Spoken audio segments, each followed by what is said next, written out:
Sementara itu, saudara, seekor gajah Sumatera kembali ditemukan kakinya terperangkap jerat pemburu di kawasan hutan Desa Alulehop, Kecamatan Juli, Kabupaten Biren. Karena kondisi luka kaki sangat parah, BKSDA Aceh langsung mengevakuasi gajah jantan tersebut ke Pusat Latihan Gajah atau PLG Sare Aceh Besar untuk mendapatkan perawatan intensif.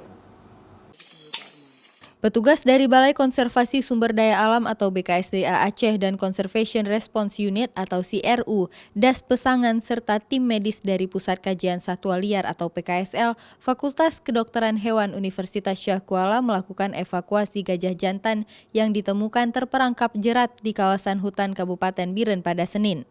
Berdasarkan hasil pemeriksaan tim medis, dari bekas luka pada kaki depan sebelah kanannya, gajah itu diperkirakan telah terkena perangkap sejak 3 minggu lalu. Karena kondisi luka di pergelangan kaki sudah sangat dalam dan mengenai tulang. Dari kaki gajah Sumatera yang ditinggalkan kawannya di kawasan hutan di Kabupaten Biren itu, petugas menemukan perangkap jerat yang terbuat dari kawat besi.